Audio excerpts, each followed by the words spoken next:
Warning, the Stone Age Gamer includes a lot of bad language. Cover your mother***ing ears.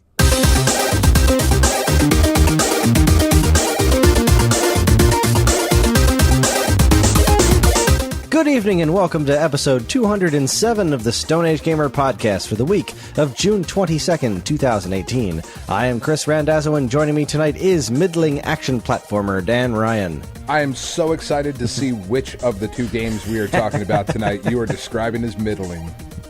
It's definitely only one of them. The Stone Age Gamer podcast summer series is back, and Dan has chosen some interesting games for us to talk about. But before we go any further, here's your weekly reminder that you can email us at mail@geekade.com. Just include the words Stone Age Gamer in the subject line, and you can let us know what you think of our show, what topics you would like us to discuss in the future, or just say hello, because we always want to hear from you, the listener. Hi, Dan. Hey, Kris. I couldn't decide if I wanted to ask how you were doing before I did the reminder, but I'm going to go with the reminder. Is that okay with you? That's fine. Yeah, so tomorrow... Not for us, because we're in the past, but you're in the future. And if you're listening to this on Friday, Saturday, June 23rd at 6:30 p.m., we will be recording our next episode of the Stone Age Gamer podcast, which will be our panel at Too Many Games in Oaks, PA. It's at 6:30 p.m. It's in Panel Room 2. It's the annual Buy Something Will Ya competition, where Dan and I roam the show floor and buy some weird Dean and I buy some weird stuff, and when we talk about it, we'll also be following up with the 10, 20, 30 for hopefully the remainder of the time in the panel, and it should be a good time. Dan will be there live and in person. You can shake his hand. You can. I'm good at that. He is. He's very good. Shaking hands and kissing babies. That's right. He's good at it. I'm a hugger, too. Like, I don't know if that's appropriate, but... I just don't know if it's common knowledge, really. I am a hugger, so, you know. It's true. Good at commentating video games. Fair to middling, you know. Fair to middling. So, Dan, how are you? I'm good, Kris. I'm all right. It's I've got some plans for content for the site coming up here over the next few weeks. I am excited about our panel on Saturday. I'm excited about the summer series coming back. I am furious that I was not able to get a crown in the ranking dungeon in Puzzle & Dragons this past week, which is about all I did was throw stamina at this fucking dungeon. And in order to get a crown, you had to rank in the top 6% of players. Yeesh. Which the cutoff score for that was like 117,500 points. Somewhere in that general area. The highest score that I was able to get was 115,800 points, which put me in the top 8%. Which is good, but just it's not good enough. Just not good enough. And like it wasn't even like a player skill issue. It just came down to the fact that I did not have the orbs in the proper places. Like I just never got the luck of the orbs, as it were, for the team that I was running. Because like when you're talking about that close of a race, it really does come down to like seconds or tenths of a second. And like one extra Skyfall on a combo could eat up 2 seconds, and now you miss a crown. You know what I mean? Like that sort of thing. So that was...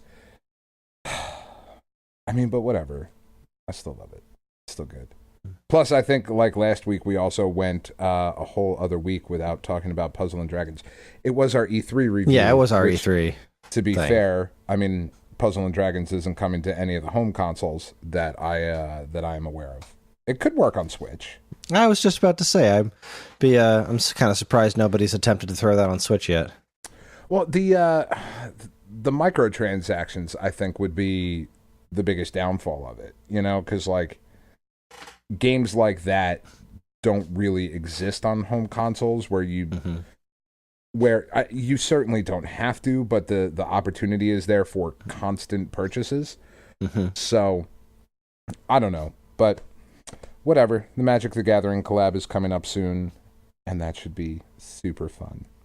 Awesome. I have been playing, surprisingly enough. So last week, after I think it was on Wednesday, so after we recorded, I woke up, and before I left for work, I was browsing Reddit, and there was a bunch of posts of like, hey, Sony just made Black Ops 3 free.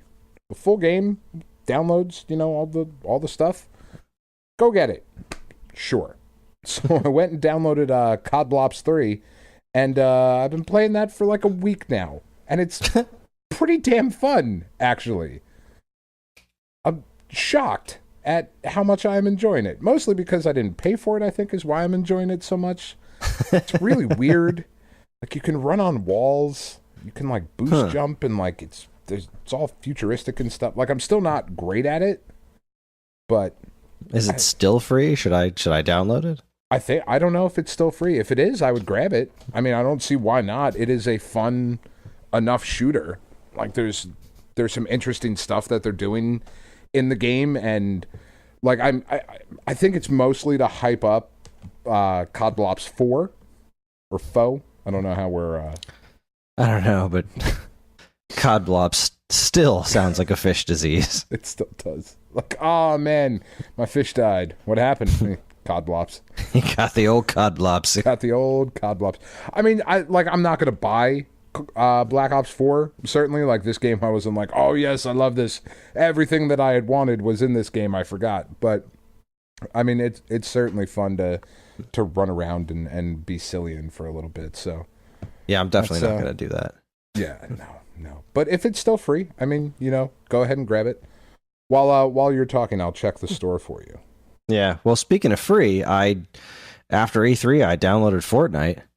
Yeah, how's that? I don't know. It didn't make any sense to me. There's like zero tutorial.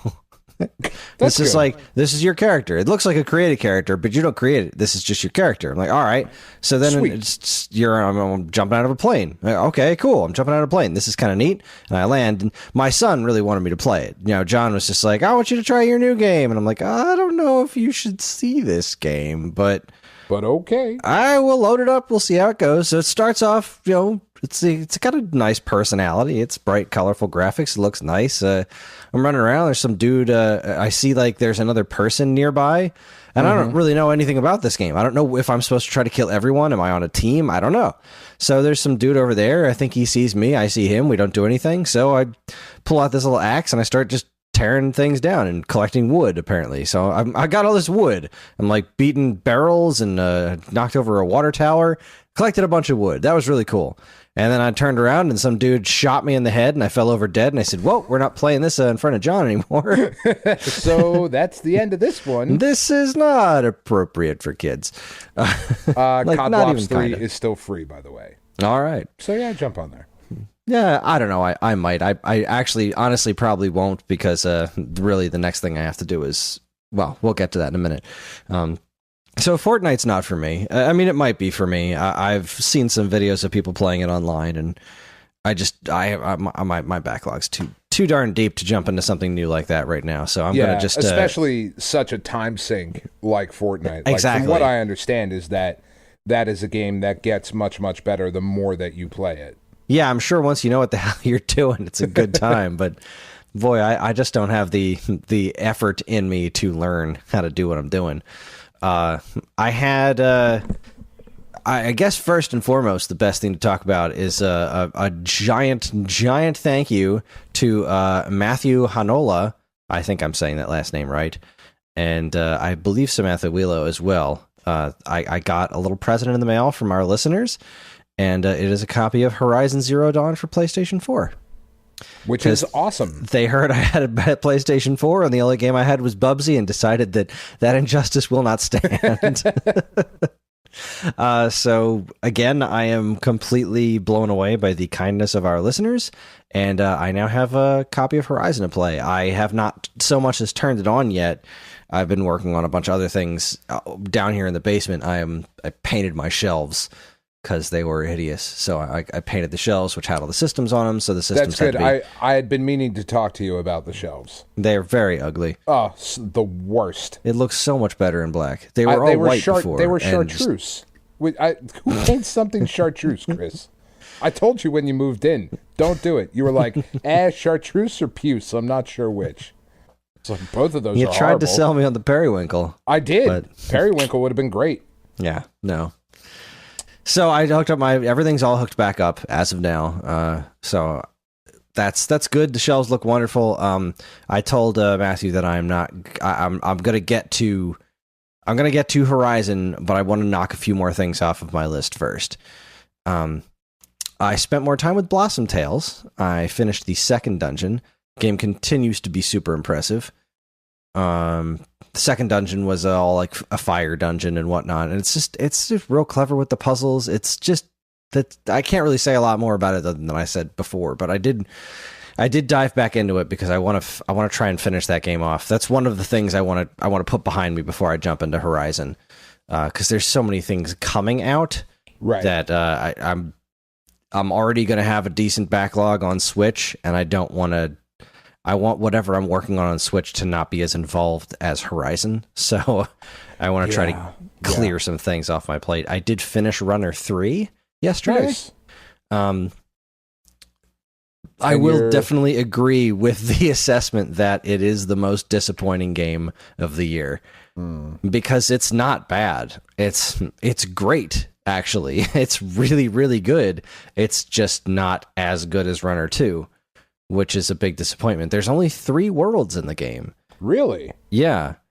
That's not many. It's really not. And it's what they do with those worlds is really great. It's that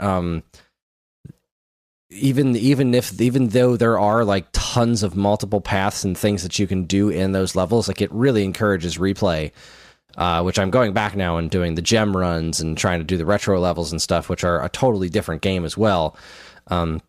I'll get to that in a minute, but it really just means that there are basically 3 environments. And with the crazy awesome stuff they do with these environments, it really disappoints me that when you fight the Timbletot in the last world, it looks like it's heading towards the Bit Trip. Mm-hmm. And I want a world of that, because that was one of my favorite things in Runner 2, was when you got to the last world was the Bit Trip, and it was so gorgeous. And Runner 3 is so environmentally interesting. I would have loved to see them really unleash on the Bit Trip world, but they didn't. It was just the last boss battle, and then that was that. So I don't know. I still definitely recommend the game, especially since they announced they're coming out with a version. Their next update is going to include an easy mode, which I think is really, really needed for this game, because I was able to beat it because I've played Runner 1 and 2. Even Karen, who has beaten Runner 2 to 100% completion on all difficulties, she's stuck in this game on World 2, because I think I mentioned the first time I was talking about this game is that it's not necessarily that this game is that much harder than Runner 2, it's just more unfair. Okay. Because you'd die in Runner 2, and it would be because you got to a section and you just hadn't figured out how do I navigate through this? You'd get there and there'd be some bad guys or a pit or something, and you hadn't figured out how to time that, or your reaction time wasn't fast enough. In this one, that rarely happens. In this game, when you die, it's because the floor fell out from underneath you. Or that's not fair. Exactly. There's just cheap deaths that happen, and they usually look really cool, but they're usually because there's no way you could have told. There's no way for you to know this is going to happen. Like, unless your reaction time is just so insanely quick, you have to die a couple of times. Like, there's these robots that jump out at you. And I know that they have some sort of tell. They can do one of 3 things. They can either swing their sword at you that you have to double jump over. They can jump in the air and swing, which you have to slide under, or they can put up their shield, which you have to block. For the life of me, I can't tell exactly what their tell is. Like, they say in these little hint things when the game's loading, like, oh, the robot guys have a tell to tell you what they're going to do. Like, I'm sure they do, but I haven't been able to see what it is, because this game is very busy with the backgrounds and whatnot. And whatever that tell is doesn't seem to come up in enough time for me to be able to react to it. So it's always, I just have to keep guessing and figure out what they're going to do and memorize what the pattern is so that I can make my way through it. Which isn't, terrible, except for the fact that the levels are really long. So sometimes you wind up playing these just humongous sections of the game over and over and over again while you're just trial and erroring, figuring out how to get past this one part. And that's annoying. it is annoying. But for all of my complaints, it is definitely one of the games that I'll be nominating for our Waveback Awards this year, because the music is just wonderful. There are so many parts of this game that just left me in awe because it is so much fun, and it doesn't really lean into the beautiful as much as Runner 2 did. Like, Runner 2 was gorgeous, and the music really reflected that. Right. And Runner 3 kind of tends to lean a little bit more towards goofy, which is fine. I just wish it had some more of those flavors of Runner 2 in it, but I digress. I finished all the gold runs, and now it's just like, I'll keep playing it until I really want to stop playing it. So, but well, I haven't wanted to stop yet. I mean, I am sorry that it was disappointing. You know, I mean, again, like we had said though, like it's one of those things where how could it possibly have lived up to the hype? Yeah, living up to Runner 2 was that was a high bar to set, and I totally understand why they went the direction they did. I just wish there were more variety to the worlds. Is there going to be DLC at all? As far as I know, no, there's not. I believe I remember reading somewhere that the game is just done, but they also did leave the quote-unquote plot open for a sequel. Okay. So I hope there's a Runner 4, and I hope that it is a bit trippier. I hope that it's a little bit more magical. But there is absolutely no denying the talent of Choice Provisions. These guys are amazing, and I'm so happy that game exists. Mega Man update. I'm on the Wily machine in Mega Man 9, so probably tomorrow or the next day I'll have 9 down and just 1 to go. So Anniversary Collection still rolling along. Which is awesome. It is awesome. Mega Man Anniversary Collections are so great, and I'm really enjoying playing them on the Switch. It's just nice to be able to play them anywhere on that screen. It makes me want more Virtual Console games to happen, so I can't wait till September and we figure out more about this stuff. Right, and they will at some point. They will. There will be more things. I've just been playing. I've been playing so many different things. After our E3 rundown, they announced that the original arcade Donkey Kong was showing up on the Switch, which was like that was an E3 highlight for me. That was one of my favorite things because I love the arcade version of Donkey Kong, and it's never been re-released on a home console before, which is crazy. It is crazy. I was like, if you look on the Hamsters Facebook page, there's like a bunch of people being like, "No, this is a lie. It was in Donkey Kong 64." Blah blah blah. Like, no, it was not actually in Donkey Kong 64. You could access a version that they ported from scratch of the arcade version of Donkey Kong, but the actual arcade code has never been put anywhere before. And even if that one in Donkey Kong 64, you got to be like the first 3 worlds to get to it. And who the hell wants to play through 3 worlds of Donkey Kong 64? Not me. That game's garbage. Yeah, it's not great. Did not love Donkey Kong 64. I did love unlocking Donkey Kong, the arcade game, in it, but I did not love any of the rest of that game. I never even finished it. So I'm loving having it. My only gripe is that the sound is not correct. Mm-hmm. And I really hope that they fix that because there's been a ton of people messaging them like, yo, you got to fix the sound. Yeah, we finally got Donkey Kong Arcade on a home console and the sound is screwed up.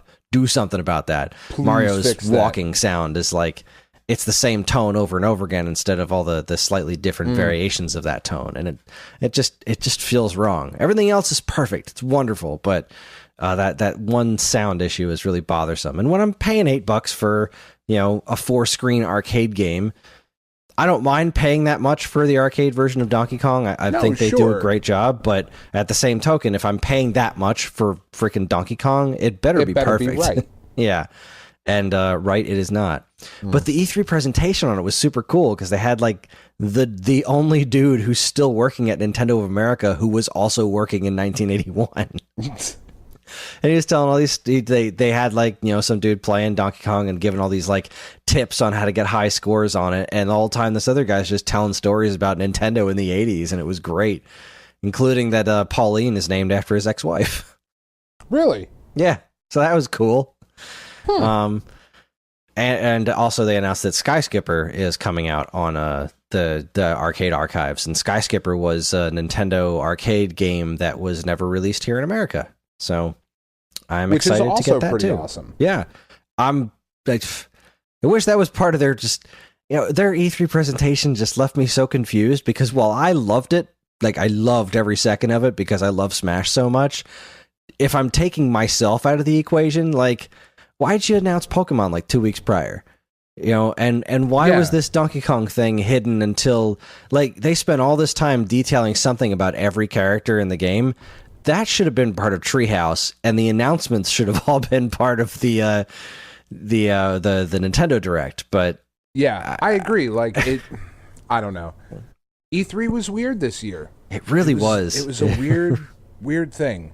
Really, really was. Similar to the PlayStation sale, there's a bunch of stuff on sale on the Nintendo eShop, and I finally picked up a copy of Pac-Man Championship Edition 2. Nice. This is so good. I've been wanting to get it, but it was $20, and I was like, do I want to spend $20 on Pac-Man? I know I'll get $20 worth of fun out of this game, but I don't know. I'm feeling cheap, and I don't need it right now. And then I saw that it was 50% off. Like, yeah, I can't say no to this for $10. I loved the first Pac-Man Championship Edition on 360. So, have you played the second one? No, I haven't. It's really weird, man. I'm sure it is. The first one was bananas. It was. This one takes those bananas and like swings them over their head.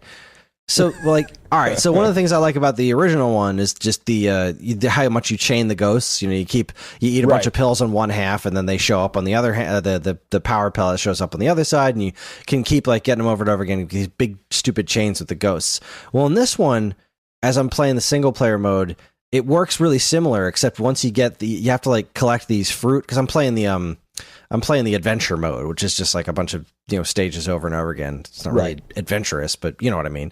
No, sure. You know how that kind of thing works. It goes in stages, but you get the power pellets, and like, all right, so there's all these like little mini ghosts around the stages, and the ghosts keep turning into these like long, like ghost centipedes. They just keep getting longer and longer with these trails of ghosts behind them. Sure. No, I mean that's actually what ghosts do. It is, yeah. Everybody knows that. That's how that's fact. So it's definitely more realistic in that respect, which is what we want out of our Pac-Man games. No, it absolutely is. I want the realest Pac-Man possible. Definitely.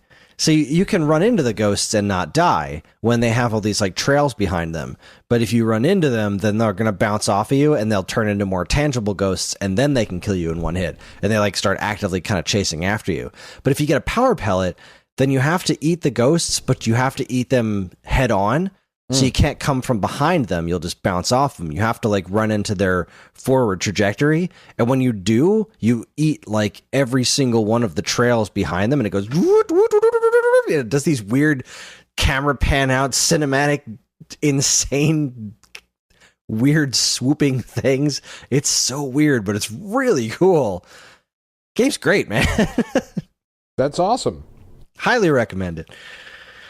Oh boy! All right, I got two left because I'm playing apparently too many games. I've been playing the Octo expansion for Splatoon 2, which has been pretty great. That? It's great. I'm debating whether or not to get that for the kid. Well, I mean, have they done the regular single player campaign yet? Yeah. It's more single player stuff. It's in these sort of more bite-sized chunks, and it's like 60 new stages. Like, there's a lot of content there. Yeah, it's like $20. Yeah, it's like $20.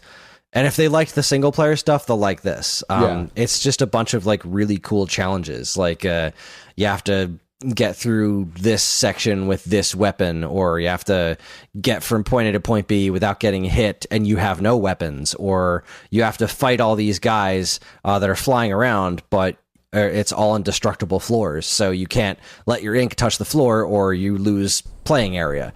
It's a bunch of really clever things like that. I'm maybe 10 or 15 levels into it. It's all takes place in this cool subway system, and it's funny to bring it up on here because I remember there was a period of time when we were talking about sea cucumbers on this show. Yes, yeah. And sea cucumbers were really big on this show like 2 years ago. They were mage, as it were. The friggin' and I think about it every single time I boot this up because the subway system is run by a bunch of sea cucumbers. And awesome. The main sea cucumber is initials C, initial Q, cumber is the name of the I love the names in this game. They're ridiculous. And he's a great character. The writing is really amusing. No, it's great. The Octo expansion is wonderful. I just wish they wouldn't do that fucking Nintendo speak. I hate it so much. I dig it. The garbly, I just don't care for it. You know what? There's certain games where it bugs me. This isn't one of them. I really like the weird sounds of this one because I wouldn't want it to be actually voiced over. And there's something about the characterization of like, now these people are all speaking weird underwater garbly language. Like, yeah, I suppose that there's a point there, but it really fits this one. But I do get what you're talking about. Like, it was one of the things that was bothering me about ukulele.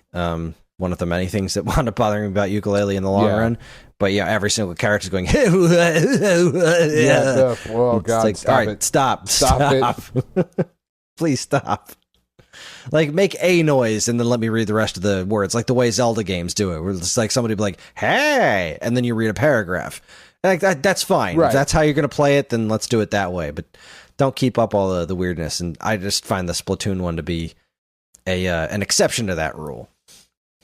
But the best thing that I've played, is West of Loathing.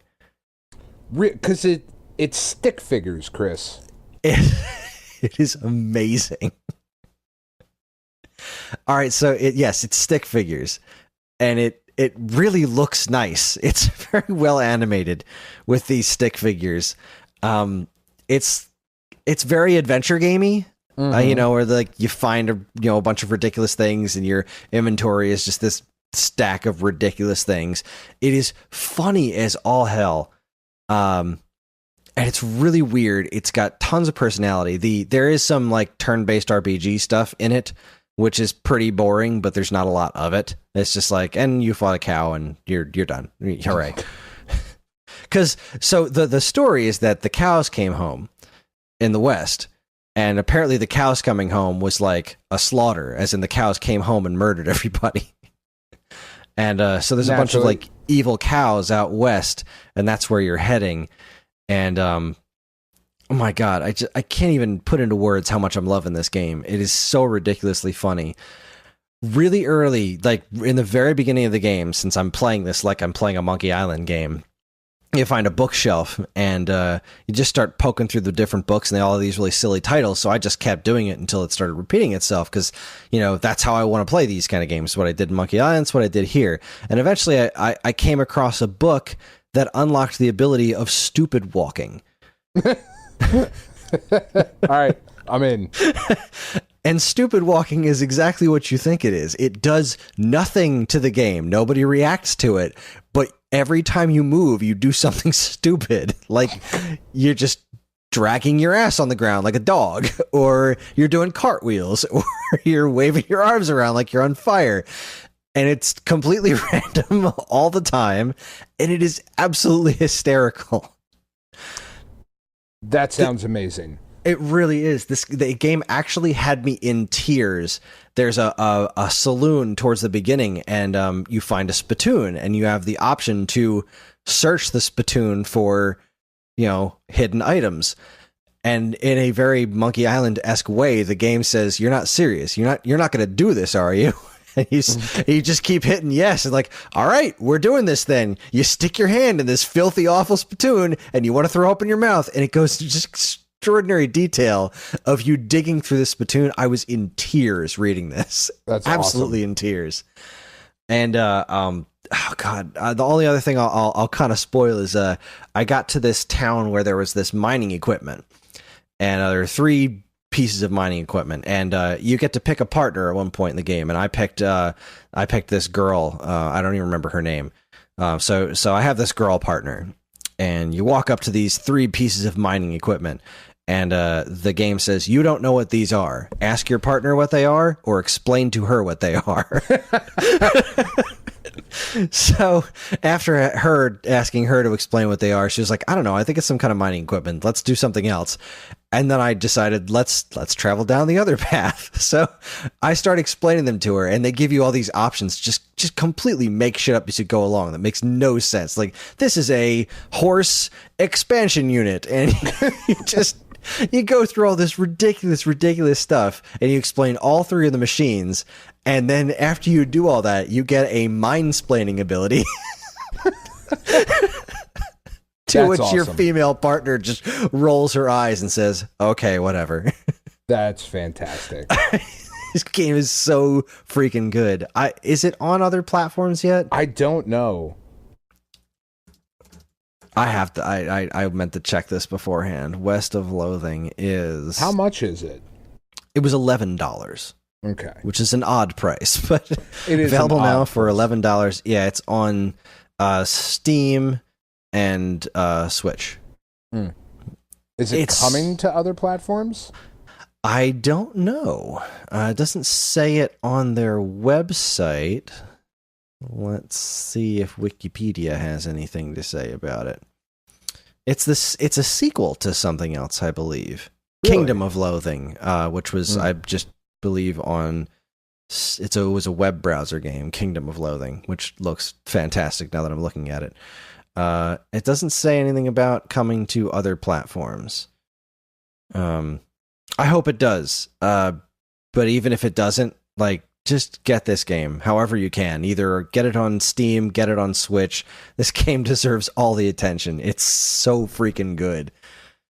We are taking a trip next week down to Virginia, and that might be something that I bring along with me. The writing is so up your alley. It really sounds like it. I mean, mind-splaining. Come on, that's wonderful. No, I'm all in. You'll get the joke about the 3 horses. Like, earlier on in the game, there's some horses, and they all have explanations, and you'll get the joke because you're a smart guy. I am a smart guy. So that is my, of all the things that I've played, and I've played a lot. Apparently, I've been talking for like 45 minutes or whatever about just the things I've been playing in the last 2 weeks. God damn, West of Loathing is so good. So good. All right then. Well, you know what? We've got our summer series, but I think we should probably take a quick break first, and then we'll just dedicate the rest of the show to the summer series games. Does that sound good to you, Dan? Sounds like a plan, Kris. All right. Okay. In that case, we're gonna do some commercials, and when we come back, we're gonna talk about our games for the first entry in the Stone Age Gamer Summer Series 2018. You're listening to the Stone Age Gamer podcast from geekgate.com. Stick around. Got very Syphil and Ollie there for a minute. I'm never wrong! Buy my mattresses!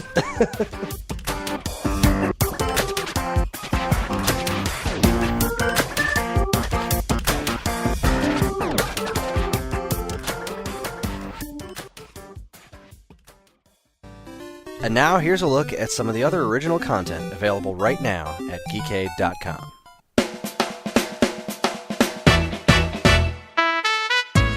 Hey, Kris. Hey, Dan.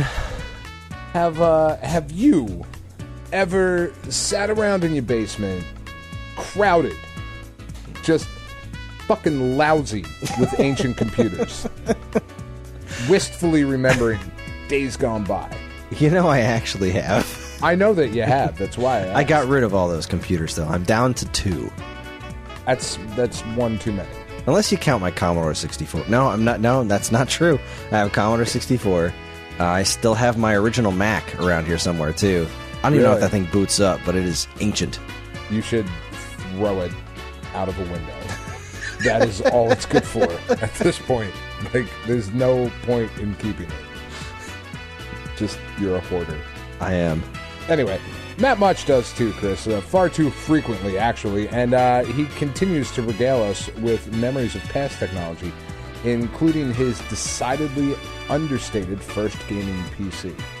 If you've ever done heavy lifting on a sick day or failed to back up your hard drive, you'll be right at home with Into the Vault Dell XPS R400. That Matt Much, he's wonderful. He really is the best of us. He is the best of us, and he writes so lovingly about these old computers. He does. It's quite nice. Anyway, the Waveback Podcast's The what? The Waveback podcast? The Waveback Podcast's 7-episode journey through the Super Smash Bros. Series continued this week. This time focusing on original adaptations of music from the various Mario franchises. From Super Mario Bros. To Wrecking Crew, the Smash series has featured some absolutely remarkable new takes on these classic songs. Join Matt and myself, not Matt Much, Matt Ramo, Matt R. Can ring the bell? I feel like you should know how to say his name, Chris. You know, we always just go by first names. I know how to spell it. It's pronounced Fernandez. Join Matt Fernandez and myself as we not only listen to these incredible tunes, but also give you a brief history lesson on where these songs came from. Don't miss Waveback, episode 59, Super Smash Bros. Volume 2, Mario. I mean, really though, 7 episodes? Dude, I had to narrow it down from like 12 episodes. 7 fucking episodes. That's how much good music is in the Smash Brothers series. That's bananas. That's the thing that's so bananas about it. I mean, for crying out loud, like, all right, I'm just going to look at my iTunes right now and look at Super Smash Brothers 4. Super Smash. Yeah, it helps if you can spell it. Like, the number of tracks Super Smash Brothers for Wii U is 675 songs. It's a lot of songs, Chris. That's insanity. More than 600. It's way more than 6, and some of it's voice samples. I'll give it that. Some of it is voice samples, but it is at most like maybe 40 or 50 voice samples. Just a bunch of like people sitting around going. Wow. No, it's all the announcer saying Mario, Luigi, Peach, Bowser, like all that jazz. Wow, that was a really good Xander Mobius impersonation. Yeah. But so like yeah, let's say that 100 of those are that. That's still an insane soundtrack. It really is. So cutting that down to episodes of Waveback was not easy because a lot of that music is really good. One of the tracks in the Mario episode we did was Mario music interpreted by the Devil May Cry composer. Yeah, I mean, that's got to be in there. I don't disagree. It's awesome. All right. Well, finally, Chris, Season 2 of Legion has come to a close, and you better bet your sweet Bippy it was as weird as ever. Mm-hmm. Featuring everything, Chris, from a snake, a fucking snake, Chris, fighting a goddamn T-Rex, to the main character, his name is Legion, obviously, essentially becoming a bad guy, or the show revealing that he may have been a bad guy the whole time. Legion on FX isn't afraid to leave its viewers with lots and lots to think about. What does this all mean for Season 3? Where does the show go when its main character has just lost about all of his likability? Find out, Chris, your answers to those burning questions and more in Legion of Spoilers, Chapter 19. You can catch all this great stuff plus tons of other articles, videos, podcasts, and more right now at geekade.com.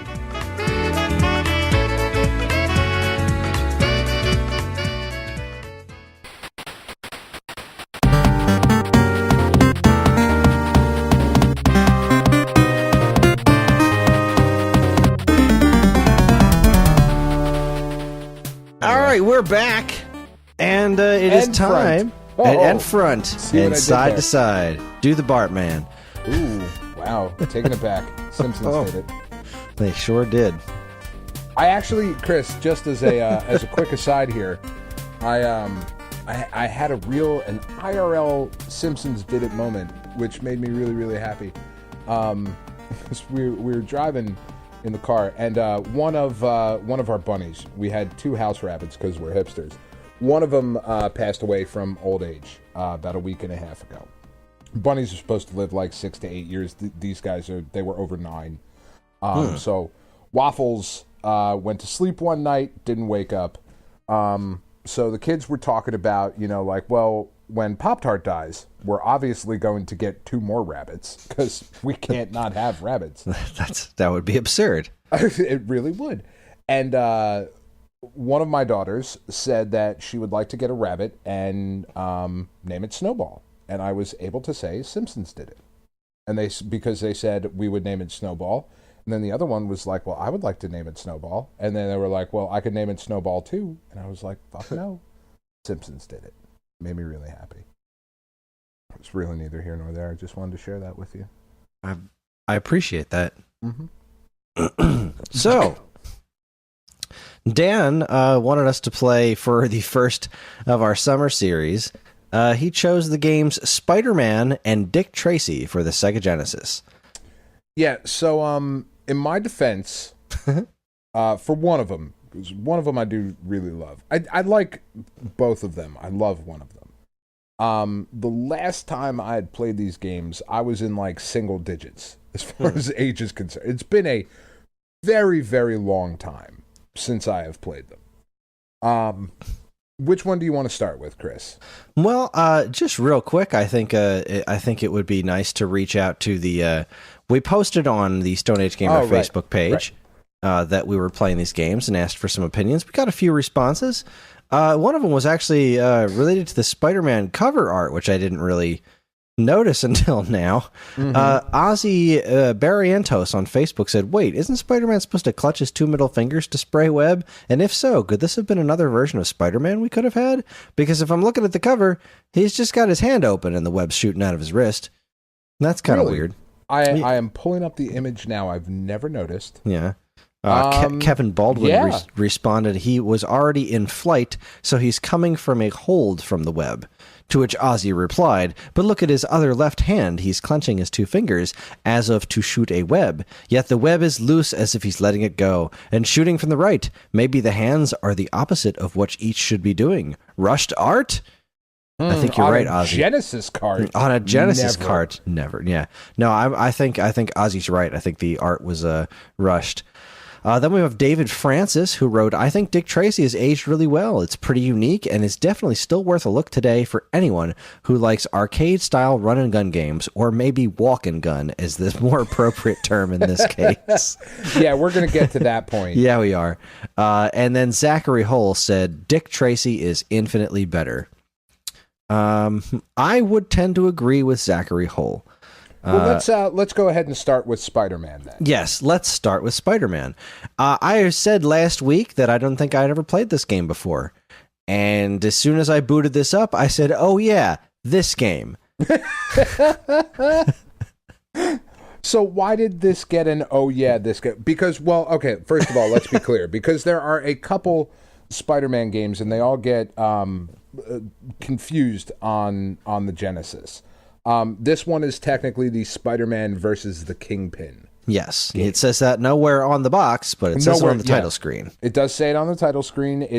This is not the Maximum Carnage or the Venom Separation Anxiety, Spider-Man the Animated Series, or Spider-Man the X-Men Arcade's Revenge. Nope, this is Spider-Man versus the Kingpin. Yes. Released on the Genesis in 1991. Mm-hmm. This game is kind of like... It's just the epitome of why I wasn't in love with the Sega Genesis. It's choppy, it's ugly. It doesn't look much better than an NES game. It's just bigger and more colorful. The animation is grotesque, and the reason that jumped out with the oh yeah this game is because I was like, oh yeah, I could never get past the first screen in this game because I have no idea what the hell to do. I'm jumping on rooftops. I'm climbing around. I'm avoiding some dudes sticking their heads out of windows. I stopped the robbery. I beat up a cop. And then I'm like, all right, what the hell do I do? So I've futzed around with this for like 10 minutes, just poking around like I'm lost. I have absolutely no idea what to do with this stupid game, and I hate it. And then I went on YouTube, and I started looking at a playthrough, and there's one tiny little window up in the upper right-hand corner. You're Spider-Man. You got to crawl in the window.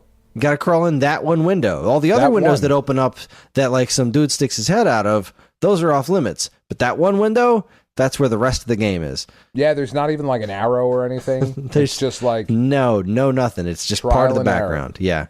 Once you get past that, though... It's still crap. I'm not going to go so far as to say crap. I would go so far as to say crap because like I'm running around and there's these mice making this weird like metallic sound going. It's ugh. Actually, if you've ever been inside a mouse infested building in New York, you would know that is actually that is 100% accurate. That is 100%. It's terrible. It's why people are afraid of mice, Chris. I kept trying to kick him and I couldn't kick him. No, you just crawl on the little ceiling bit over top of them. There are some problems with this game. To be sure.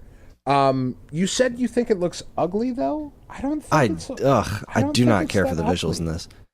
It's not like the ugliest game in the world. It's got so little style. Like let's see here, because I am assuming that you ignored my suggestion to break it down graphic, sound, gameplay, control, story, replay, overall.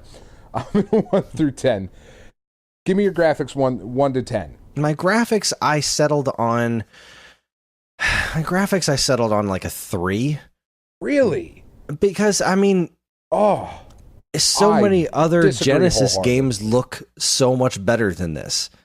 Even other choppy early Genesis games like Quackshot. I mean, the colors are just not great in this, and so you get the Doc Ock, and it's like as a still shot, he looked all right, but moving around, Jesus. I mean, I eventually watched a video of the rest of this game. Mm-hmm. The final fight with Kingpin is downright comical. It's silly. He looks awful. Everything about this, I thought, just looked dumb. And I give this actually a 6 in graphics. Mostly because because keep in mind, when this game came out and you saw the animation of Spider-Man swinging for the first time, like we can look back on it now and be like, it's not so great. But when you first saw that, it was breathtaking, right? It was so fucking awesome to watch Spider-Man shoot the web and actually pull, and there was like a sense of motion in that, and that was great. I thought Lizard looked really cool. I really love the way that they did Sandman. Spoilers for a really old game that people aren't going to play. When you get to the Sandman stage, you're in Central Park, and after you beat the shit out of a gorilla for some reason and a bunch of snakes for whatever reason, I guess the zoo was broken into. You're walking by and you walk by a sandbox and fucking Sandman pops up out of there, and you gotta which is awesome. You gotta get him wet or whatever, right? Yeah, in order to beat him, you have to punch the fire hydrant and water shoots out, and that's how you defeat Sandman. And isn't Venom like running around the whole time too? Yeah, Venom's bouncing around. I don't know. Graphically, I think this game is okay, a little bit better than average. Like I would say that 5 is average. Is a little bit better than average. Well, all right. Here's the thing, and this is where I think I'm coming from with the graphics really being so offensive to me, and not just basing them on now, but remembering how I felt about it when I played it when I was younger. Was that this was the Genesis, and the Genesis was like the 16-bit thing, but the year before I was playing the Turtles arcade game, and if you're and this doesn't even sniff looking as good as the Turtles arcade game. Just nowhere even close. And seeing what they did with Altered Beast, like, okay, Altered Beast Arcade to Altered Beast Genesis, that's not a huge leap. That's a really good adaptation of the way that game looks and how cool it is.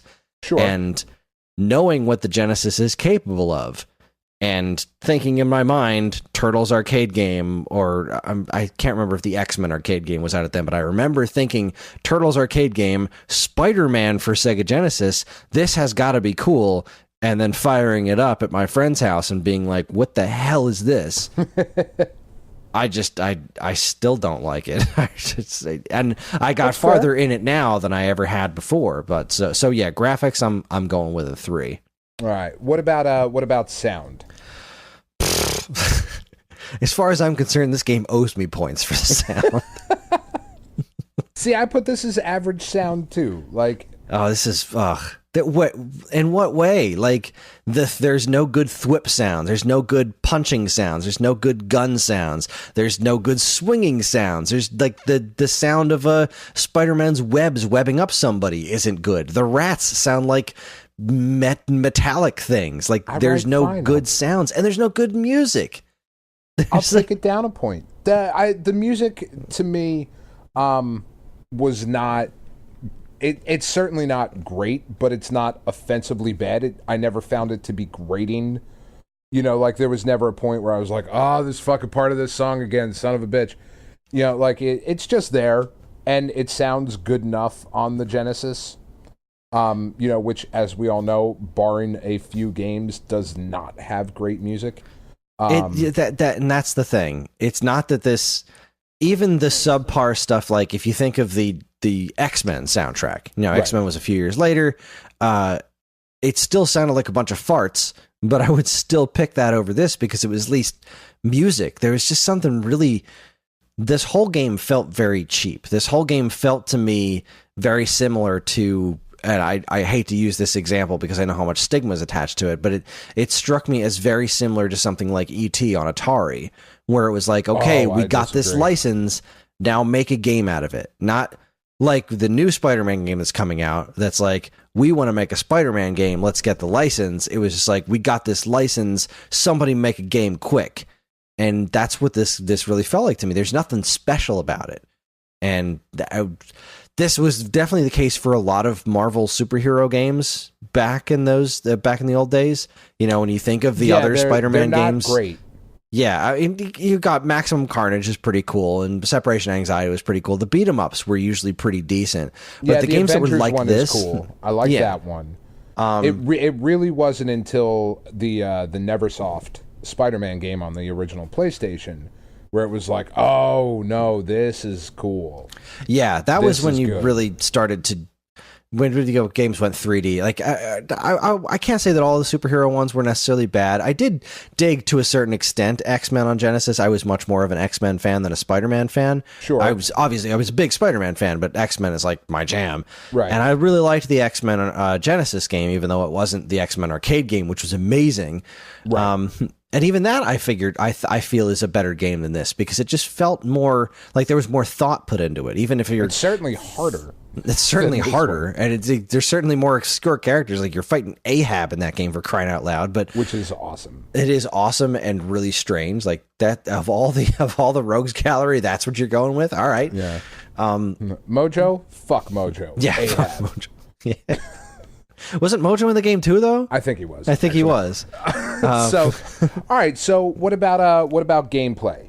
Now, in my mind, gameplay is a little bit different from control. Yeah. Whereas gameplay is the stuff that you can do in the game. Yeah. Like, is it fun? And this one, I'll give the gameplay somewhere around like a 5 or 4, 4 to 5. I have it at a 4. Yeah.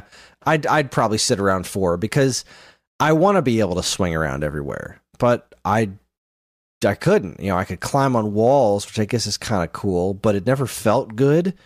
And, you know, you just wind up in these very simple situations of like, all right, this dude's going to throw a projectile in this direction, and I got to be Spider-Man and just kind of duck here and then jump up and punch him until he falls over. And right.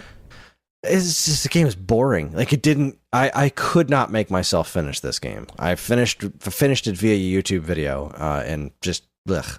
Well, and that's where it loses points for me because in a Spider-Man game, it does get a little bit boring. The moveset that you have now, granted, we're working with a very limited controller at this point. We're working with a 3-button controller when the game was released, so there are some limitations to that, but you know what? There are, but at the same token, there were ways around that. Look at our next game is a great example. Right. There's very, very cool things that could have been done. Mm-hmm. I do think it's, some of the stuff is kind of cool. What always frustrated me about this game as a kid was like just some of the things where like, I'm fucking Spider-Man. I don't get knocked off of platforms. Mm-hmm. Like I'm Spider-Man. I don't get like the fucking lizard stage where you get knocked into the fucking sewer and you can't get out. Like, I'm fucking Spider-Man, dude. Like, come on. Like, you hit me and I'm like, oh shit, look, I'm still stuck to it. Like, that always drove me nuts as a kid. Mm-hmm. But then when you look at the control, the weird thing about this game is that it does get more fun to play when you figure out the weirdness of the control. Mm-hmm. Because there is a very particular way to move Spider-Man through this game. So, like, you jump with the C button, and then you have to hit C again to stick to the wall, right? And when you're sticking, you have to hold the button down as you're sticking to something, and when you release it, he jumps up again, and he's got a real floaty jump. Mm-hmm. And if you hit the A button while you're jumping, he will shoot out the web to swing. That's also one of your attacks, is to shoot out the web. And then the B button is a kick button, which is, pretty limited. I didn't love the fact that there wasn't like a multiple animation, like a combo animation for the kick. Mm-hmm. It was just a repeated kick over and over. But once you figure out the controls and some of the weirdness to it, it does control pretty well for what they were trying to do. And it was certainly the first time that a Spider-Man game felt a lot like Spider-Man. Like, you're sticking on shit, you're upside down, there were different cool things that you could do. I will concede that the controls are competent, so I will give the controls in this a 6. Okay. A solid 6. That is where I have them as well. Because while they are competent, they still aren't intuitive or great. No, and there's no help given to you. Yeah. This is back in the day when video games were like, fuck you, figure it out. Read the instruction manual. You threw that away, you dumb shit? Figure it out. Sorry. So, story. Story's pretty good. Yeah, I mean, I have that as a 5 out of 10. I'd give it higher than that. It's not the most original story, but it does have characters that I like. It's got the Hobgoblin. It's got, Sinister Six, basically. I was gonna go 7 on that, just because the story is basic as hell, but the writing was there, mm-hmm. and at this time that was really cool because you didn't get a lot of Spider-Man's personality came through in those silly ass cutscenes where he's interrogating everyone, and the story's dumb, but the writing captured the personalities of these characters well enough. Have you ever been to Islands of Adventure on the Spider-Man ride down there? Okay. On the Spider-Man ride, the 3D ride that they have in Florida, it's really awesome, and it is based around Spider-Man the Animated Series. So it's got that dude's voice in there. Yeah. That, to me, whenever I see video game Spider-Man or animated Spider-Man, it is that 90s Spider-Man cartoon. That is the voice that I hear. So, like, reading through the story bits in here, because obviously none of it was voice acted. Reading through the story bits, it does come through in that voice. Kingpin from the show and all of that. So, I mean, that being said, it is a pretty by-the-numbers Spider-Man story, which is why I only put it at a 5. It's got this. It's there. It's competent. I definitely give it higher, just because you're right. By a Spider-Man story standard, it's not great, but by a Spider-Man video game standard in 1991, it was really cool. Like, it was cool. Kingpin taking over the TV, smoking a cigar. Yeah, it's pretty sweet. Yeah. That is pretty sweet. And Venom's in it. Hobgoblin. I mean, it's got good characters. The way that they wrote them was a good time, and I appreciated that a lot. All right. What about replay value? Do you think this is something that if somebody liked the game, is there something to go back to? Well, I mean, kind of, because this game is very speedrunny. Like, it's definitely got, like, this is how you need to do this. So you could spend time mastering this game and, you know, memorizing where, all the patterns and where everything is, and then just going to town. So, yeah, I guess there is something, but, I don't know. I put it at a 5. I put it at a 4. Okay, that's fair. I think because there is, you know, like you said, there is a speedrunning aspect to go back to, but, you know, once you beat the game, it's not like it's so mind-blowing that it's like, oh, this was fucking amazing, I can't wait to play this again. Like, there is some... what I liked about video games back in the day, and, I mean, still to a point, you can still do it, but, you know, you can try and play through this Spider-Man game and not use your web shooters. Like, that would be an option, you know, if you wanted, because, like, when we were kids, we used to make up challenges for ourselves. You know, like, I've beaten this game, I'm not getting another game for a while because I'm fucking 10 and I'm broke. So how can I get more replay value out of it? I know, I'll try to do it this way, or I'll try to use only web shooters. You know, so stuff like that, you know, for me, I put this at a 5 for replay value. But what about overall? 1 to 10 overall, Spider-Man for the Genesis, 1991. I give it a 4. 4. I put it at a 6. A little bit better than average. Not great. I consider it below average. I did not get any enjoyment out of this game, except for occasionally reading those little quips in the story segments. Yeah, I mean, like I said, for me, that second level, the level with the lizard, is so frustrating. Because if you get knocked off the platform, and there's some pretty cheap shit in that one, like little things popping up out of the water that like knock you into the sewage. Once you get past that, though, there's some pretty fun stuff to do. The level with Sandman is awesome. Venom is really cool in it. The fight against Electro is kind of fun. I like it. I don't love it. I certainly don't love it as much as I did when I was a kid. You know, looking back on it, I'm not like, oh, fuck, what was I thinking? But it is like, oh, this isn't as great as I remember. So for me, this one gets a 6. Would you recommend somebody play it, though?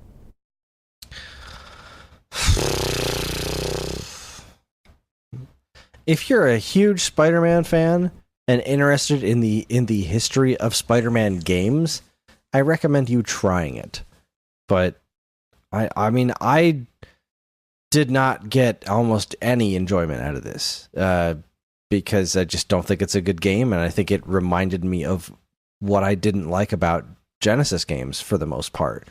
It's one of the reasons I'm a Super Nintendo guy over a Genesis guy. There's just nothing about this, the presentation of this and a bunch of other early Genesis games that kind of put me off to the system, because there were things about them that looked better, but there were many other things that just didn't really work for me. I would agree with that entirely. I think if you are a big Spider-Man fan and you have never played this before, find it and give it a shot. You know, you might end up really liking it. It's an interesting piece of video gaming, and it, you know, like if you go back and look at the Spider-Man on the 2600, like that game is awful. Yeah. It is horrendous. And if you look at the superhero games that we got on the NES, apart from Batman, they're pretty wretched. I mean, like, as a whole, this was like the first decent superhero game on home consoles. So there's at least something to look at there. I guess. In my opinion.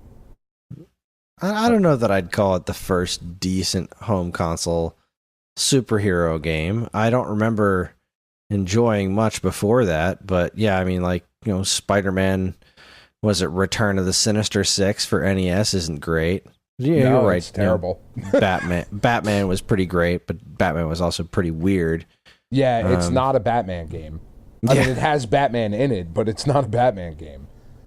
Maybe God, that'll like get voted thinking in of later. X-Men and Wolverine, and more importantly, X-Men for Nintendo. Oh, God, those they're games were so bad. bad. So that it's the Wolverine and the X-Men is the top-down one. That's just X-Men. Wolverine was the side scroller. God, I mean, Yeah, horrendous games. yeah. So I mean, good you stuff. had at this point Superman in the arcade was out, but I mean that was never released on home consoles. Turtles kind of doesn't really count because it's not really superheroes. Yeah, I mean, I'm talking like big popular superhero games. This was the first one where it was kind of like, all right, I see, like, there's maybe a thing we could do here. Yeah, I still wasn't there yet. Yeah, oh, that's fair. I lump this in with those other superhero games. I just don't. I do think it's worth giving a shot, but not something like, don't break your neck trying to get a hold of it. Exactly. I would not do that. Now, on the other hand, Kris, On the other hand, we have Dick Tracy. Now, Dan, why did you pick this game? I fucking adore Dick Tracy. When I was a kid, I would go to visit my grandparents in Florida. They lived in Cape Coral, Florida. And down in Cape Coral, we happened to go, my grandmother and I, we happened to go to whatever store we went to. Might have been a Walmart, might have been a Target, might have been a fucking Bradley's or Jamesway. I have no idea. I don't remember. But there was a like a big bin out front of books that were $3, right? And being a young child, I was like 8 or 9, maybe 10 at the time, who was super into comic books and, reading newspaper strips and all of that stuff back then. There was a big blue hardcover book. I still have the book. And it was the complete works of Dick Tracy. And it was Chester Gould's original comic strips of Dick Tracy comics, just all collected in an oversized hardcover book. And I started to read through it, and I fucking fell in love with it, man. Like, hardcore, the simplicity of Chester Gould's line work, the simplicity of the story, coupled with, this kind of weird quasi-futuristic thing that was going on in Dick Tracy at the time with the his watch and the inventiveness and the creativeness of the villains. I mean, Dick Tracy's Rogues Gallery is incredible. I mean, there's just certainly weird. So, it's so weird. I mean, just weird stuff going on with the Dick Tracy stuff, and that was really cool in this book. There was, there was profiles, basically, like police blotter profiles written about, about Prune Face and about Flat Top and 88 Keys and Mumbles and Itchy and all the Breathless Mahoney, all the different weird characters and even ones that did not make it into this game or subsequently the Warren Beatty movie that came out, which is what this game is based on. So then come to find out that a movie was coming out of this thing that I had just discovered that was already years and years old at this point. Mm-hmm. This movie was coming out, and I fucking love this movie. I adore this movie. It's horrible. I haven't seen it in years, but I remember really liking it when I was a kid. It's got such a personality to it. It is very much its own thing, and I mean, Al Pacino is big boy. He fucking goes for it, man. He is acting his balls off in this movie, and it's not great acting, but he goes for it. And Warren Beatty is great as Dick Tracy, and Mandy Patinkin is 88 Keys, and Dustin Hoffman's in it. I mean, this movie had a ton of heavy hitters. Madonna was in it. It was fucking weird and doing that song and shit. But, the movie was popular enough to give us this game, and Dick Tracy has been this kind of constant thing that I have loved my entire life and would really love to see somebody take and really give an honest modern spin to while still keeping some of the charm of the original. It felt very similarly to me the way old Batman stories feel. like the 60s Batman TV show of certainly not as campy. It took itself a little bit more seriously than that did, but the weirdness and the inventiveness of it was still there. So, video game comes out and I'm like, well, fuck, I gotta play this. And I loved this game and still do, I found when I played through it. I liked it. I wouldn't go so far as to say that I loved it. It reminds me a lot of Kung Fu Master. Okay. It is very, very similar to that, where it's relatively, I mean, it is slow. Dick Tracy is not in a hurry to get anywhere. No, he's not. I feel like that's very much on purpose, though, for what's going on with the game. Because there's a lot going on. It's a lot of murder. There is an obscene, okay. He's giving Nathan Drake a run for his money. You think Nathan Drake kills folks in Uncharted too? You shooting everybody. And they're also well-dressed. They are very well-dressed. And the ones in the red, those dudes are acrobatic. They're like rolling around on the streets and whatnot. Whoa, settle down there, partner. So, all right, let's go through graphics, 1 to 10. Oh boy, I would say, as far, definitely take into consideration when this came out, I'd give this, like a 7.5 to an 8. I give it a 9. I love the way the characters animate in this. Dick Tracy does move very slow, but while he is moving, it looks really good. When you're riding on the car in certain segments, the coat is flapping in the breeze. When you switch to the Tommy gun, so you can shoot in the background, it looks really cool. That stuff's great. The only real ding that I give this one, the reason I would go 8 instead of 9, is because the NES counterpart has the cutscenes move more. And this one, all the cutscenes are just still shots, and that's a slight disappointment to me. That's fair. That's the only reason I'd really ding it. But all in all, it is a very nice looking game. As far as the destructible backgrounds, things like that, is very very clever.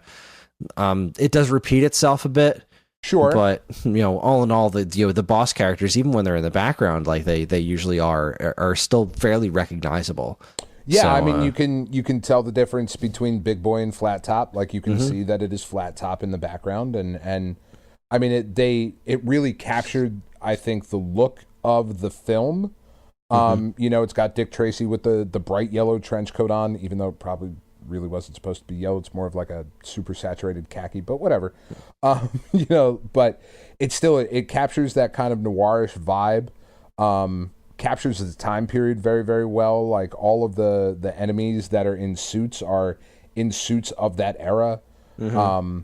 And I thought they did a really nice job of distinguishing because you're basically, I mean, just murdering by the thousands dudes in suits.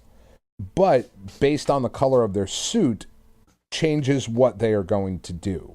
Yeah. And there's enough of a graphical difference to know, all right, this guy is going to follow this pattern. The gray guy is going to stab me in the shins, while the green guy is going to throw limitless dynamite at me. Right, because he just has an endless fucking supply of it.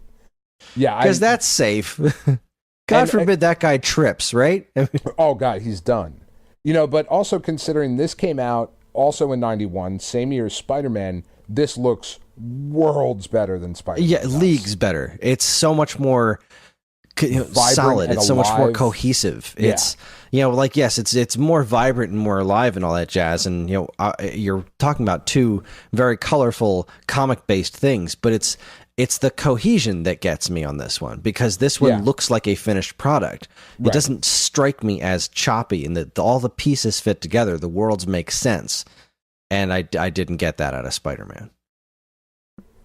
What about the sound? The sound I was also very impressed with. Again, it's the Genesis, so there were certain things like when you're in the car stage and the other car is bumping into you, that sound effect was really terrible. Yeah. But all in all, the sound, the punching sounds all right. The music is very cool. The music is very good, very well composed. It's the early Genesis trying to do 40s jazz is interesting. Right. You know, it's an interesting thing. It's an interesting thing, and I think given the tools that they had, they pulled it off pretty well. So early 40s era Chicago jazz on a Genesis in 1991.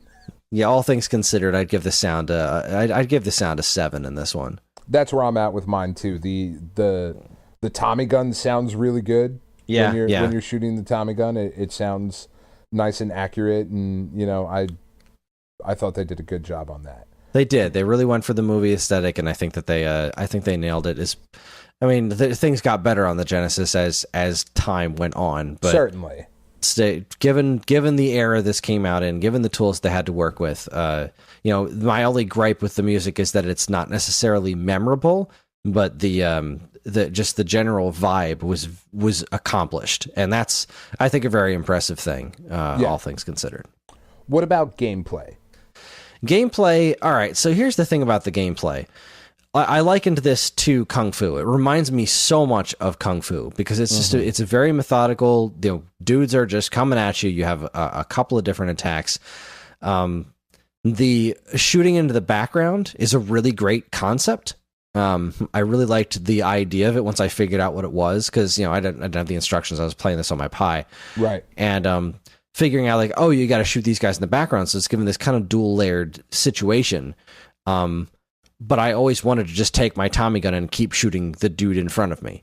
So the fact that I had to keep switching back and forth between the guns, like I get the concept was great. It was a little bit harder to control than I think I would like it to be. You know, if you're not facing, like say you're walking to the right and one of the bad guys shows up on the left and you don't tap left before you start shooting, you got to slowly pan your way all the way across with your bullets before you get to that guy, and that guy may hit you before you get that far. Right. So while there's a lot of really great concepts going on, it's not quite enough to fill the game because it winds up repeating itself a lot. So it's maybe about it's about 10 times as long as Kung Fu, but it's only about 3 times as diverse. So the game did feel like it was overstaying its welcome at a certain point, you know. I think that's fair. After once you're repeating that enough, like Kung Fu was done after 5 stages, and like that's it, because that's how much game there was to do. And I just kind of feel like once they started really repeating the things that you were doing in this game, and also just the some of the enemy placement, some of the patterns you have to learn, like you know, you're walking around and there's just a dude drops a little tiny bomb out from behind a trash can. It's like, I felt like some of the deaths and the difficulty was getting a bit cheap at that point. It almost felt quarter munchery, you know. It almost felt like an arcade game that was trying to get you to pump more quarters into it. Yeah, it was very much of that era. You know, it definitely was. It was very much of that, like, we're just going to put shit in here and you're going to die a bunch until you memorize it. Yeah, so But it also never felt as rewarding as, say, something like Ninja Gaiden. That was also cheap as hell, but sure, that game felt better than this one. So gameplay, well, I have to give it a lot of credit for trying to do what it was doing, because again, this is coming from an era when people were getting licensed, and this was a hot movie property to get, and there's no way it was cheap. So making a game off of this property with the funds that you had left after paying for the license, you know, I think they did a pretty good job. I can't not compare it to the NES version, which was, you know, a bit weirder, a bit more of a brawler, right? But it visually held up pretty well against this Genesis one, which is, I guess, a conversation for another time. But there wasn't enough diversity to carry this entire game. And what was there, I think the way that they increased the difficulty was not the smartest way to do it. It just didn't feel right. So I'd say gameplay, I'd give it a 6 feels too low, but 7 feels too high. So I'd give it a 6.5. See, and I waffle between a 7 and an 8 on this one. Mostly because of like some of the things that you brought up, of the fact that, you know, this was one of the first games I can remember where you're playing against enemies both in the foreground and in the background. What was so cool about that is that it reminded me of something like Xevious. You know, like it's Right. like those old shooters, like that stuff they've been doing since the 80s, but applying it to this kind of formula was Right. to a play, not a platformer, just a side-scrolling action game, was a really clever thing to do. Really clever, and the destructible environments, the fact that there were some driving stages mixed in that were fun. You know, it wasn't like they weren't tedious to get through as other games had been at that point. But they were a really great breath of fresh air too, because they weren't as cheaply difficult as some of the levels surrounding them. Yeah, no, they were kind of fun, and you could, you know, you could do some kind of cool stuff, like you could take out, you know, whatchamacallit, like you could shoot the guys in the background with the Tommy gun, or you could just duck and wait for them to drive by and do all that stuff. I like that there were the bonus stages after you complete each mission. Yeah, little Hogan's Alley style bonus stages. Those are pretty cool. And that's pretty cool, and that looks really great too. You know, so like there's a ton of gameplay variety in there. I don't love the little platforming bits. When you get to the final stages at the end, you get to, there's some platformy stuff that happens, and it's not because of the slowness of the animation. It becomes a lot harder to do some of the jumping animations and whatnot. So that takes it down a point. But yeah, Stage 2 is complete bullshit too. Like, all right, I get the hang of this. I got Tommy guns. I got my regular gun. I'm shooting all kinds of guys. It's great. Stage 2, I'm out of ammo. Shit. Bullshit, you're out of ammo. I had infinite ammo in the last stage. Well, how very dare you? He hadn't gone back to base yet. And go back. Then next stage, you're back to infinite ammo. Okay. Yeah, that's a little was weird. bullshit. That's more of a yeah. And that stage is not fun. The shooting stuff is all really fun, but like, all right, the cool hook that this game had was this second layer in the background, and then all of a sudden, never mind, you're playing bad dudes now. Damn it! Yeah, you're playing bad very dudes slow is bad awful. Dudes. So, like I said, I kind of waffle between a 7 and an 8, but I do think it does a really nice job of trying to give you some variety. You know, it does. What about the control itself? The control itself, it's pretty good. Again, I would give it A for effort a lot. Like I said, the thing with the Tommy gun in the background, that I think could have been handled a little better as far as the actual aiming. I'm glad they went with. I really liked that there was no reticle. It was just like, this is where the bullet holes are. That's how you can tell where you're shooting. That's kind of cool. But anytime, and a nice big burst, like it wasn't ambiguous of where it was going. There's a nice bright burst. Yeah, there's no question of what it is you're doing and where you're shooting. I wish that moved a little bit faster, or it was in some way more wieldy. Yeah, because one of the issues that I'd have is that there'd be all these guys coming at you at once, and if you didn't already know where those guys were coming from, you'd have to move around to kind of react to them showing up. Right. And sometimes if there was like a guy up, like where you didn't just have to move left and right, when you had to like eventually move up and down to hit guys, that would kind of throw the whole thing off. And you just got to be paying attention to the guys that are also walking up in front of you, waiting to shoot you in the back of the head. So I don't know. Outside of that, though, the controls did feel pretty tight. So yeah, the controls, I don't really have much of a problem with them. So I'd give them a 7. Yeah, that's where I am with mine as well. I throw it a 7 at it. Not perfect. It could have moved a little quicker. And I'm not talking like Dick Tracy didn't need to run, but a little bit. I mean, he fucking saunters. He's not Simon. Simon? No, it's Christopher. Yeah, he's not Christopher Belmont from Castlevania: The Adventure, but he's not Simon Belmont in Castlevania either. He's moving like between those two speeds, and it's just not quite fast enough. It's not quite what you would expect from a video game. It's not quite a video game speed. And it's like ridiculous. Like, okay, I get it. I guess you're maybe shooting for some level of realism, but Dick Tracy's not going to jump his own height. So you've already thrown realism to the wayside. You've got to focus more on fun. And this game's pace really needed to pick up a little bit. Yeah, just a little bit. What about the story overall in this one? I don't have a ton of I don't have a ton to say about it because this was one that I didn't finish. I didn't get super far. I think I got to the stage past the first car stage. Okay. And the story was it was just following the basic plot of the movie, right?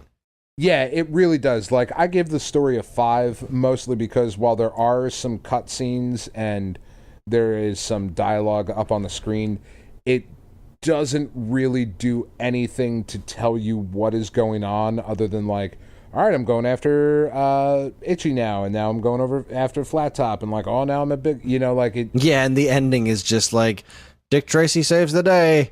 Yeah. Yeah, it's kind of weird. Like, okay.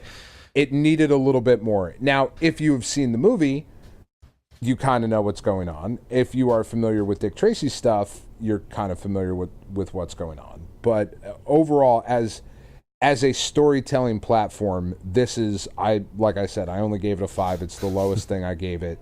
It needed some work. Not Ninja much. Gaiden, this is not. No, it's definitely not. So, what about Replay?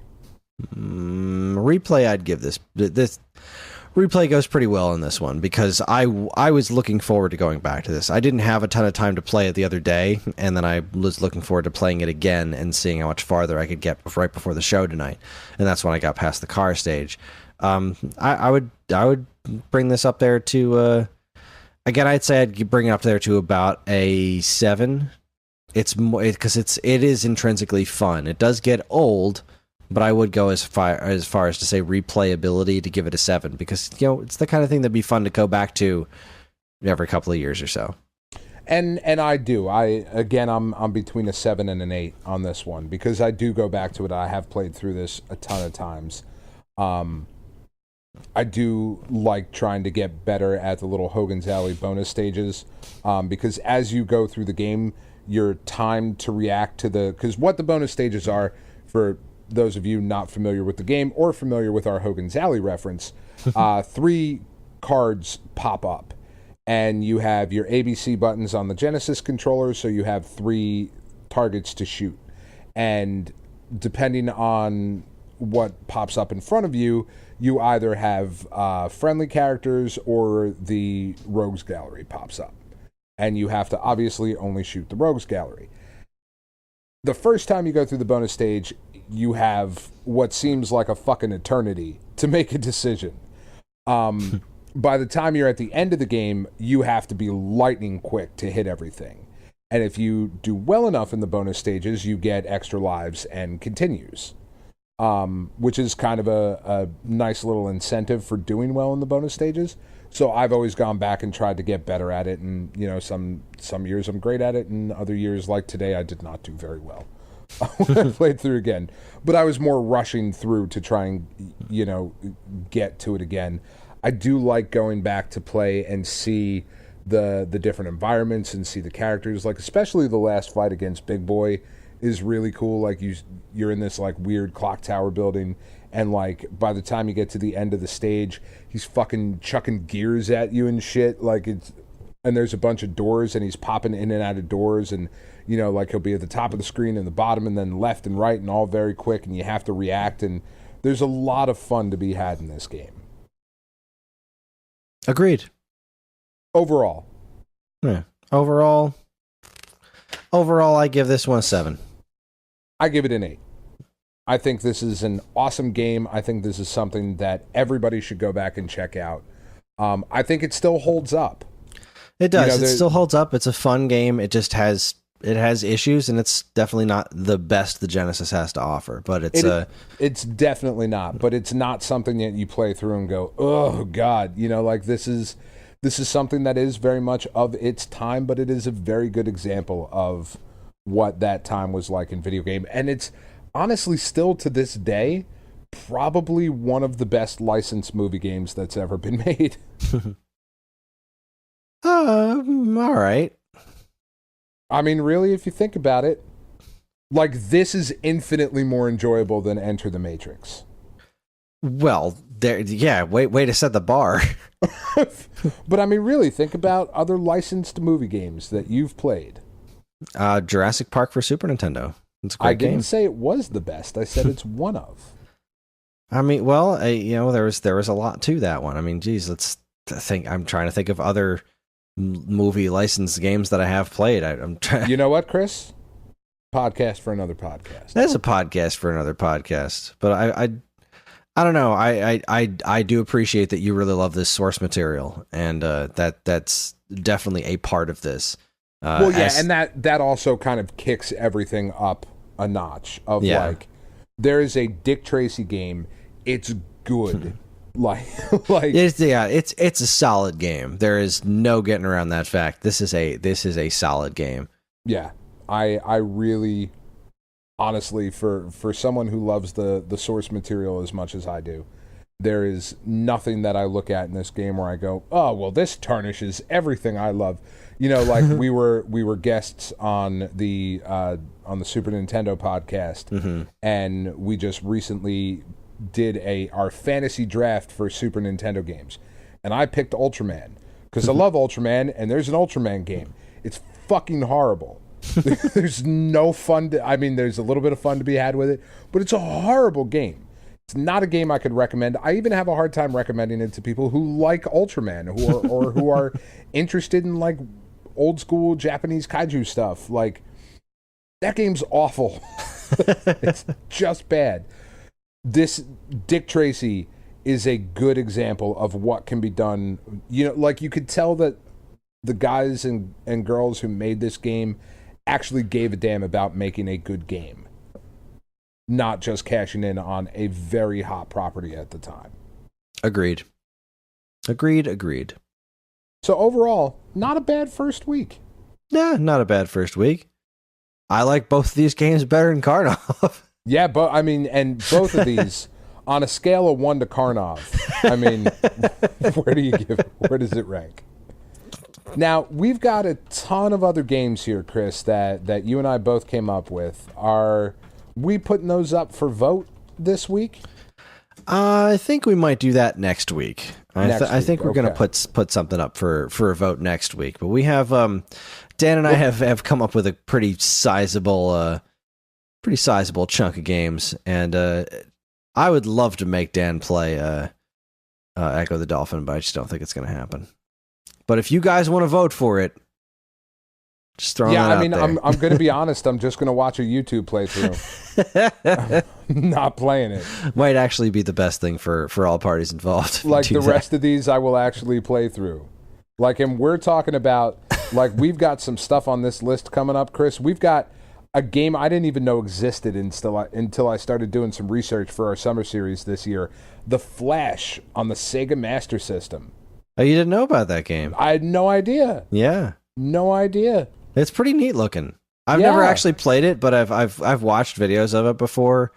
It's a neat looking game. Well, we might get to play it, Chris. We might get to play it. But so yeah, look out on the Stone Age Gamer and Geekade social media pages. We're going to be taking votes again and figuring out what we're gonna be playing. We'll be doing 2 games per month. So the 2 games with the most votes will be the games that we get to play. And we're going to do our best to beat them. We're going to do our darndest to beat them. And hopefully I'll do better than I did this time. Well, and if I can't get through it, I will look up Game Genie codes and I will cheat. Same here. Here. Boy, we came up with a heck of a list of games here. We really did. There's a lot of really fun stuff on there. Stuff that there is. I actually really want to play. Jeez, Beyond Oasis. Yeah. Good times. All right. Well, that's going to be our show, ladies and gentlemen. Thank you very much for listening. Join us next week for our Too Many Games panel. Very special episode featuring our Buy Something Will You panel from Too Many Games, where, like always, we will devolve into a whole host of nonsense because we are bad at pacing. And by we, I mean me. Yeah. I mean, to be fair, me too. Yeah, but to be fair, you were on a TV last year, so... That's true, and it was awesome, but... It works better when we're in the same room together, so I don't know, I kind of want to be on the TV again this year. Like, even if I'm there, I still kind of want to be on the TV. We'll just put a Dan Headroom in the corner too. It'll be great. It's a good idea. Plus, I think the 10, 20, 30 this year is a bit more interesting. So there's cool stuff to talk about. So, yeah, there you have it. Once again, you can get in touch with us at mail@geekade.com, as well as all flavors of social media that we inhabit. You can like us on Facebook, find us on Instagram at Geekade, subscribe to our YouTube and Twitch channels for all our latest video content. Boy, I lost my place. Where the hell was I? Something about Twitter. Find us on Twitter. We're on Twitter at the _Geekade. Find us individually on Twitter. I'm at Geekade Kris, and Dan is at Geekade Dan. At Geekade Dan. If you're interested in more information about anything we discussed tonight, be sure to check out our show notes. And while you're at it, you can also subscribe to this and any of our other wonderful podcasts on iTunes or Stitcher, where if you're super nice, you can leave us a review, because any and all feedback is welcome and appreciated. We'd also like to thank our intrepid editor, Evan, for making sure the show is listenable for all you folks. And we'd like to thank Mark TDK Knight for our show's theme. You can check him out on SoundCloud and Bandcamp, or his website, which we'll have a link to in the show notes.